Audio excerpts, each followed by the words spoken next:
دو انسانوں کو سب سے خوفناک عذاب ہونے والا ہے، دو انسانوں کو، ایک سود کھانے والا، ایک قتل کرنے والا، ایک سود کھانے والا، ایک ناحق قتل کرنے والا۔ یہ میرے نبی کی امت ہے، کسی نے بتایا، کسی نے محنت نہیں کی۔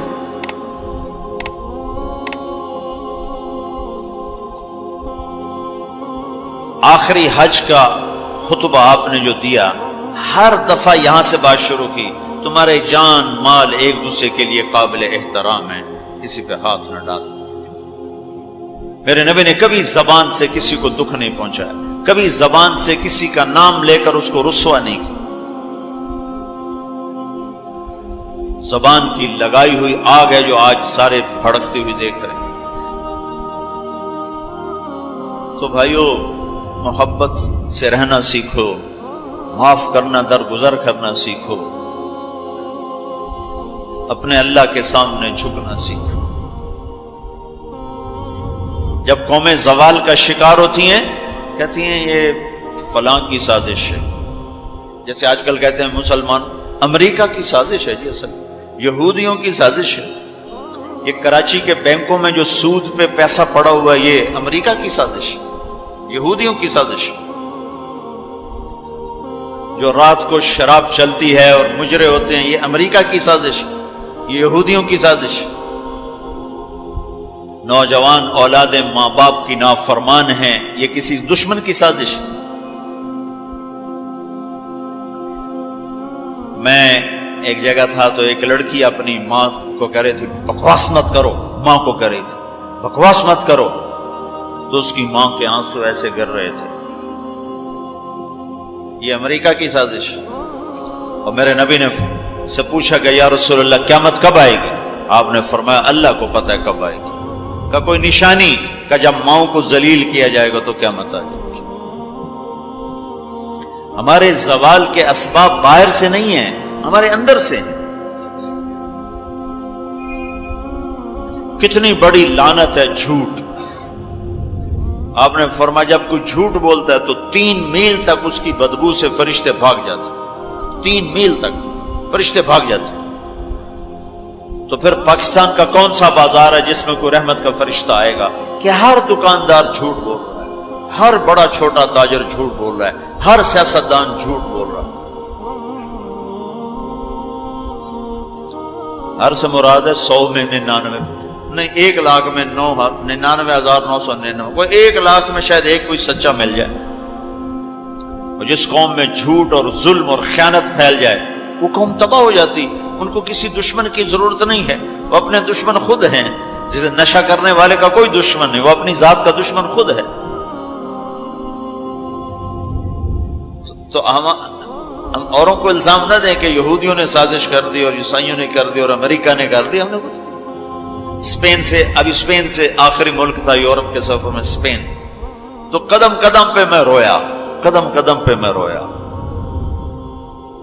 کہ کس طرح مسلمان آپس کی لڑائی میں ختم ہو کے رہ گئے۔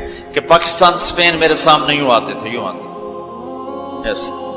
اسپین کی تاریخ، پاکستان کے حالات، اسپین کی تاریخ، پاکستان کے حالات، اسپین کے مسلمانوں کی آپس کی لڑائیاں، پاکستان کے حالات، آپس میں قتل و غارت، پھر پاکستان کے حالات۔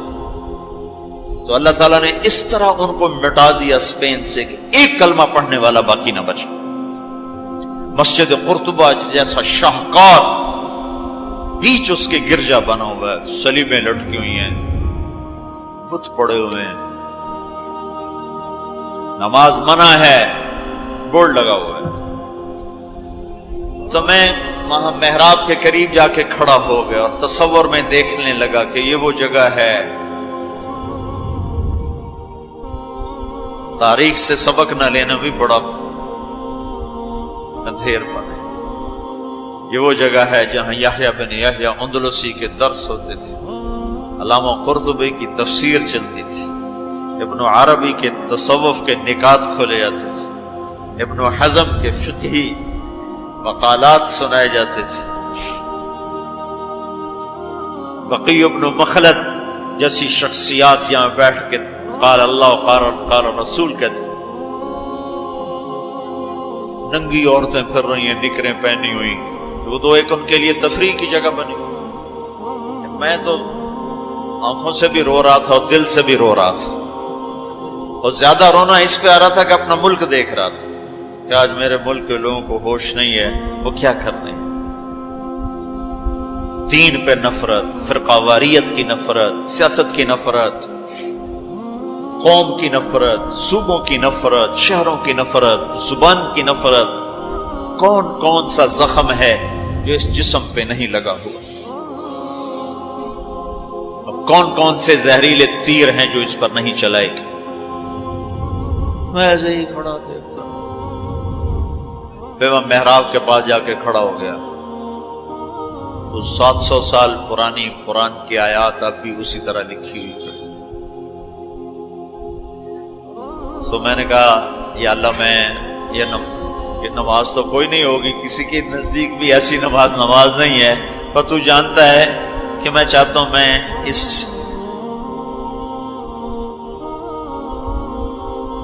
ارے میرے بھائیو، آپس کی نفرتیں مٹا دو اللہ کے واسطے، اپنی جان کے دشمن نہ بنو،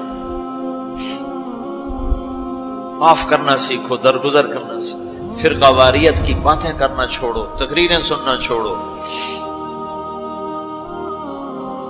تاریخ میری کمزوری رہی ہے، میں بچپن سے تاریخ پڑھتا آ رہا ہوں، یہ تبلیغ میں لگنے سے پہلے ہی ذوق تھا تاریخ پڑھنا۔ جب تبلیغ میں لگے تو مدرسے میں آ گئے تو اور پڑھنے کا لگ گیا، پھر کچھ اللہ تعالیٰ نے یاد اچھی دے دی تو جو چیز پڑھی وہ یاد رہے گی، وہ سارا تسلسل، اور میں تو ایسے بس ڈوبتا ابھرتا رہا کہ یا اللہ، آج میں یہاں اس دھرتی پہ سجدہ نہیں کر سکتا جہاں 700 سال جن اینٹوں نے سجدے کے لمس محسوس کیے، جن اینٹوں نے تیرے لاکھوں کروڑوں پیاروں کے آنسو جذب کیے، جن در و دیوار نے تیرے ہزاروں محبوب لوگوں کے واز و ارشاد سنے، جن کونوں میں تجھے یاد کرنے والے ہزاروں لاکھوں کروڑوں، انہیں روشن کرتے آج اسی زمین کے نیچے سوئے ہوئے ہیں۔ قرطبہ کے قبرستان پہ شہر بنا ہوا، نہ کسی بادشاہ کی قبر باقی اور نہ کسی بڑے کی نہ کسی چھوٹے کی۔ میں یہاں نماز پڑھتا ہوں، میری نماز قبول کر لے۔ میں نے اشاروں میں نماز پڑھی، اللہ اکبر، پھر ثنا، پھر سجدہ، پھر رکوع، پھر سجدہ، اللہ اتنا کو کیا ہے، رکوع سجدہ اتنا کر کے تاکہ کسی کو، چونکہ جو داڑھی والا اندر آتا نا تو اس کے پیچھے سیکورٹی لگ جاتی کہ کہیں کسی کونے میں چھپ کے نماز نہ پڑھ لے، تو ایک سیکورٹی والا ہمارے پیچھے کر رہا تھا۔ چلو یا اللہ، میں بھی ان میں ہو جاؤں جنہوں نے اس مسجد میں نماز پڑھی تھی۔ اور میرا پاکستان اس دور سے گزر رہا ہے، نہ عوام کو ہوش ہے نہ خواص کو ہوش کہ کیا ہو رہا ہے۔ شاید اللہ تعالیٰ کسی کی فریاد پر آنکھیں کھول دے کسی کی۔ تو بھائیو، محبت سیکھو، درگزر سیکھو۔ اس تبلیغ سے خوبصورت محنت، سارے دین کی محنتیں حق ہیں جس سے خیر پھیل رہی، جس سے لوگوں کو نفع پھیل رہا ہو، لیکن میرے بھائیو، دنیا بھی پھری ہے، تاریخ بھی پڑھی ہے، وہ کچھ اللہ تعالیٰ نے موقع دیا، بہت زیادہ سے مراد یہ نہیں کہ میں کوئی کتابوں کے انبار لگا دی، اپنی حیثیت کے مطابق میں آپ کو اندر کے یقین کے ساتھ کہتا ہوں کہ پہلے 300 سال کا تو کوئی مقابلہ نہیں، پہلے 300 سال کو چھوڑ کر ان 1100 سال میں تبلیغ جیسا کام کبھی نہیں ہوا۔ میں تمہارے سامنے ہاتھ جوڑتا ہوں، تبلیغ میں وقت دو۔ اگر اپنے اللہ سے تعلق بنانا ہے، اگر لوگوں کو اللہ کی طرف پھیرنا ہے تو تبلیغ میں جاؤ۔ بہت بڑا مجمع آیا ہوا ہے، صرف ہر مہینے 3 دن کی نیت کر لو کہ ہر مہینے 3 دن لگانے ہیں۔ کرو گے نیت؟ کرتے ہو نیت؟ ہر مہینے 3 دن لگانے شروع کرو۔ تمہاری زندگی میں تبدیلی آ جائے گی. 6 بر اعظم کے انسانوں تک پیغام پہنچ رہا ہو، ہر زبان کے لوگوں کو ہدایت مل رہی ہو، ہر طبقے کو ہدایت مل رہی ہو. جب طوائفوں کی طرف ذہن گئے، ان کا خسروں کو بھی تو لینا چاہیے، وہ بھی تو نبی کی امت، ان کے پاس پہنچ گئے. تو ہمارے علاقے کا سب سے بڑا ڈانسر اب اس کی داڑھی ہے، 5 وقت کا پہلی صف کا نمازی ہے. جب میری اس کی پہلی ملاقات ہوئی، میں نے کہا وہ کبھی نماز پڑھی؟ کہا جی کدی نہیں. کدی جمعہ پڑھے؟ جی کدی نہیں. عید پڑھی؟ جی کدی نہیں. میں کیوں؟ کہ جی یہ مولوی ساڑھے نال نفرت کریں دن اور اساں بھی پرا پرا رہ جانے ہیں، تو سب پیار کی ایسی آ گئے ہیں. اس کا چلا بھی لگ چکا ہے، داڑھی بھی رکھ لی ہے. ایک مجھے ملا یہی اس کے بال کٹوائے، سارا کچھ سٹ سٹ کیا. اور کچھ عرصے بعد پھر میں دیکھو نا سرخی لگا ہی فوٹو بہت ہے نا. اس نے اپنے واقعہ سنا. کہا جی میں مسجد میں گیا نماز پڑھنے، تو مولوی صاحب نے آخیا اے خسرا کدے اندر وڑا ہے، باہر کٹو، باہر کٹو. تو ٹیک سنگھ گئی ہماری جماعت 95 میں. تو اس وقت وہ یہ سوشلزم کا بڑا مرکز تھا. تو اس کے جا کے اس سے ملے ہمارے ساتھی جو بڑا ان کا وہ پریزیڈنٹ تھا، صدر تھا. اس نے کہا جی مسلمان ہوں، کافر نہیں ہوں، سوشلزم سے متاثر ہیں. تو اس کی ہم بات کرتے تھے، ہم پر دہریے کا لیبل لگنا شروع ہو گیا، دہریے دہریے دہریے. ایک دن نماز پڑھنے گیا مسجد، ظہر کی نماز تھی، عصر کی نماز. وضو کر لیا تھا اور مسا کے لیے پانی لیا، مسا کرنے کے لیے ہاتھوں میں پانی لیا. تو پیچھے سے مولوی صاحب کی آواز آئی امام مسجد، اے دہریا اندر کدے وڑا ہے، باہر کٹو. تو میں نے وہ پانی یوں کر دیا، اور اس کے بعد آج تک میں مسجد نہیں گیا.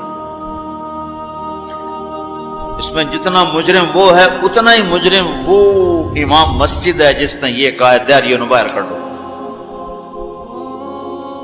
تو بھائیو بہت بڑا مجمع بیٹھے ہو اوپر نیچے، اور اکثر نوجوان نظر آ رہے ہو. محبت سیکھو، اللہ سے صلح کر لو، توبہ کرو. یہ جو لوگ چوریاں ڈاکے کر رہے ہیں ان کے لیے بھی دعا کرو کہ اللہ ان کو بھی ہدایت دے. وہ اس حال میں مر گئے تو پتہ نہیں کون سی جہنم میں جائیں گے. تو نیت کرتے ہو سارے؟ ایک نیت میں اور کروایا کرتا ہوں کہ بھئی آج تک جو ہوا ہوا، آئندہ توبہ، صلح کر کے اٹھیں، اللہ کی بارگاہ میں صلح کر کے اٹھیں. تو اس کی بھی نیت کرتے ہو؟ ابھی تمہارے آنے سے پہلے اسپین کے ایک ساتھی سے بات ہو رہی تھی، وہ جو میں آخر میں توبہ کرواتا ہوں. انہوں نے کہا جی آپ تو چلے گئے ہیں اور ہمیں مسلسل خبریں آ رہی ہیں، چونکہ وہاں پاکستانی بہت زیادہ شراب کا کام کرتے ہیں، ان کے ہوٹلز ہیں تو ہوٹل میں شراب چلتی ہے. انہوں نے کہا جی مسلسل ہمارے لوگ کہ اسی جی توبہ کیتی ہے باجی، اسی شراب بیچنی بند کرتی، شراب بند کرتی، شراب بند کرتی. مختلف جگہوں سے خبریں آ رہی. کہا جی ہم نے وہاں توبہ کی، ہم نے سوچا تھا مکے جائیں گے، وہاں جا کے توبہ کریں گے، لیکن وہ تو ادھر ہی انہوں نے ہمیں توبہ کروا دی. تو بس یہ ہماری توبہ، ہماری توبہ. تو ایک یہ کہوں گا کہ توبہ کر کے اٹھو، ٹھیک ہے؟ جو پیچھے گزر گئی اللہ معاف کر دے، آئندہ تو اس سے صلح کر کے چلیں گے. اور اگر کبھی پھر ٹوٹ گئی تو یہ کون سا اوکھا کام ہے، پھر توبہ کریں گے، پھر معافی مل جائے. اس دربار میں معافی کے سوا تو معافی سے معاف کرنے سے زیادہ محبوب عمل کو نہیں اللہ کی بارگاہ. تو توبہ کی بھی نیت کرتے ہو تو کہو یا اللہ میری توبہ، پھر کہو یا اللہ میری توبہ، پھر کہو یا اللہ میری توبہ. اللہ قبول فرما لے. اب حج والوں سے کوئی موقع ملا تو کر لوں گا، ورنہ وہیں مکے چل کے بات کریں گے. لیکن آپ بھائیو، ہو سکتا ہے اس وقت کی بات یہی ہو جو اللہ نے کہلوائی، ضرورت اسی کی ہو. میں آپ سے گزارش کرتا ہوں محبت سیکھو، معاف کرنا سیکھو، ماں باپ کے آگے چپ رہنا سیکھو، بیوی کی کمی بیشی برداشت کرنا سیکھو، حتیٰ کہ اولاد کی کمی بیشی پر بھی ایک دم سیخ پانا ہو جاؤ، ہاتھ نہ اٹھاؤ، صبر کرو، حوصلے سے کام لو اور ان کو پیار محبت سے سمجھاؤ. سہیل احمد مشہور اداکار ہے، 96 میں ہم نے اداکاروں میں بھی کام کیا تھا، تو اس وقت ہم ایک مرید کے ہماری جماعت تھی جو ہمارے ساتھ تھا، گجا مالک، مجھے کہنے لگا مولانا میرا باپ DSP ریٹائر، زندگی پر 1 روپیہ حرام نہیں کھایا، 1 روپیہ رشوت نہیں، اب بے تکلف ہو چکی ہے، تعلق بن چکا ہے، تو میں کہتے تو کڑے حرام کھاتے بڑھ گئے، میں نے آگے کہا تو کڑے حرام کھاتے بڑھ گئے، تو کیوں اس غلط کام میں چلا گیا؟ کہا جی بس کیا بتاؤں، 8ویں جماعت میں تھا، فلم دیکھنے چلا گیا، واپس آیا تو میرے باپ کو پتا چل گیا میں نے فلم دیکھی، تو اس نے پولیس والا بوٹ اٹھایا اور مار مار مار مار میرے سر سے خون نکال دی، تو میں نے دل میں کہا تو نے مجھے فلم سے روکا ہے، میں تمہیں اداکار بن کے دکھاؤں، کہا جی وہ شیطانی ضد پر آج یہ ہو رہا، اپنی اولاد کے ساتھ، استادوں تو شاگرد کے ساتھ ہمارے یہاں سختی ہے، اسکول ٹیچر بھی، مدرسوں کے مدرسین بھی بہت شدت کا لہجہ، سختی کا لہجہ، کان پکڑوانے، مارنا پیٹنا، یہ انسانی طریقہ نہیں ہے۔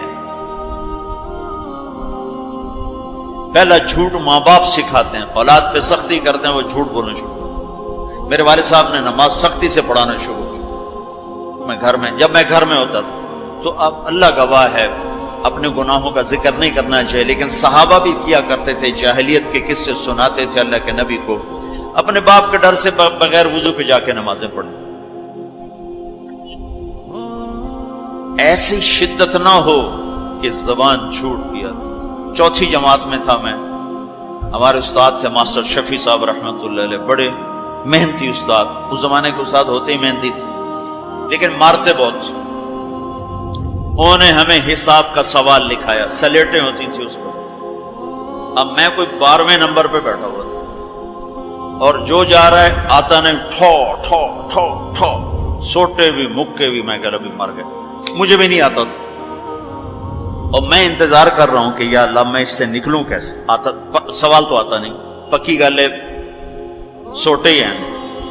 اب میرا چھوٹا ذہن اور میں سوچ رہا ہوں کہ کیا چکر چلاؤں، کیا چکر چلاؤں۔ تو تھوڑا سا بیک گراؤنڈ یہ ہے کہ چونکہ ہمارا زمیندارہ ماحول تھا، تو استادوں کو گھر ہماری طرف سے گندم جاتی تھی، چاول جاتے تھے، گھی جاتا تھا، آٹا جاتا تھا، مکھن جاتا تھا، چینی جاتی تھی، مرچیں جاتی تھی، جو سیزن پہ تو وہ جاتی تھی۔ تو کوئی 2 مہینے پہلے میرے استاد جی نے کہا تھا کہ پتر مرچاں بھجوا دے، ابے نو آخی مرچاں بھجوا دے، وہ میں بھول گیا کہنا بھول گیا۔ سب میں بیٹھا سوچ رہا ہوں یا اللہ جان کیسے بچاؤں، وہ 2 مہینے پرانی بات یاد آ گئی۔ جب میرے سے آگے 2 لڑکے رہ گئے، اس وقت یہ سارا پچھلا کمپیوٹر کھلا، تو میں اٹھ کے گیا، میں نے کہا استاد جی ابا جی پہ آندے ہیں کل مرچاں پہنچ جا سکتے، ابا جی پہ آندے ہیں کل مرچاں پہنچ جا سکتے۔ میں نے کہا شاباش میرا پتر تو بائے جا۔